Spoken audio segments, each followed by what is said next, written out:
25-30 वर्षामध्ये नातं कसं जोडायचं हे जर शिकायचं असेल तर गवळी परिवाराकडून शिकावं या मताचा मैत्री कधी तोडली नाही. हॉस्पिटलचं उद्घाटन झालं. आता मी तुम्हाला शुभेच्छा काय द्यायचा हा मोठा प्रश्न आहे. तुमचं हॉस्पिटल जोरात चाललं पाहिजे म्हणजे काय पेशंट जास्त करायचे का तुम्ही मला आम्ही काय आजारी पडायचा भाऊ. आणि मी जर मला तुमचं हॉस्पिटल चालू नको जास्त चालू तुम्ही म्हणा याले कसाल मला आहे.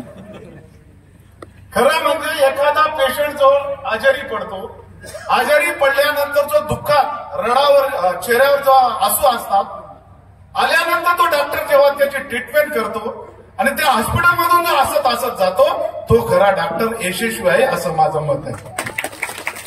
डॉक्टराचा सुद्धा गुण फार जुन्या काळात ज्या डॉक्टरना हातले फार गुण डॉक्टर कोणी याला महत्व नव्हतं. डॉक्टरच्या हाताला खूप गुण आहे आणि डॉक्टर आल्या इंजेक्शन देतं कळतच नाही आणि काही अशा इंजेक्शन देतं एवढी गाठून जास्त फरक विश्वास असतो.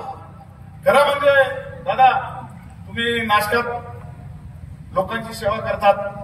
तुम्ही बी आमदार होता राहून गेले काही स्टार असतात पण भवितव्य चांगले. आमच्या तुषार दादाला जसं आहे तसं तुम्हाला आहे. सगळ्यांना भवितव्य आहे. एका यात्रेने काय देऊ म्हातारा होत नाही आपल्याकडे म्हणे. हे सगळं सेवा देताना तुम्ही बापू हे सेवा इथं देतात. एक शिक्षिका होती उदाहरण देतो. ती शिक्षिका दिवाळीच्या दिवशी घरात बसलेली असते आणि तिच्या तोंडाला चव नाही कुठलाही फराळ नाही काही नाही म्हणून ती बाहेर येते आणि काहीतरी खायला जाऊ म्हणून ती जात असते पण तिला चालता येते. तिचा विद्यार्थी येतो वयस्कर झालेला असतो त्याला सांगते की एवढी वस्तू माझ्या तोंडाला चवणी घेऊन येतो. तो मुलगा घेऊन येतो ती काही वस्तू असे खायला जातो आणि तिला विचारतो आजी तुम्ही एवढ्या निष्ठात शिक्षिका होत्या तुम्हाला मुलं आहे म्हणजे एक मुलगा डॉक्टर आहे आणि तो बाहेर देशात आहे. डॉक्टर आहे तो बाहेर देशात आहे. मुलगी आहे ती पण बाहेर देशात आहे. सून आहे ती बी बाहेर देशात आहे आणि जावई पण बाहेर देशात आहे. मग ते तुला कधी भेटायला येतात का ते म्हणे कधीच येत नाही भाऊ. दिवाळी दसऱ्याला येतात का कधीच येत नाही म्हणे. मग आता फराळाचं बिराळाचं पाठवता म्हणे. मग फराळाचं कोण द्यायला येतं कुरिअरने पाठवतात. कुरिअरचा बॉक्स राहतो ना त्याच्याने पाठवतात म्हणून मला कोणी भेटायला येतं. पण याला सगळ्यात दोषी जर असेल तर मी स्वतः आहे.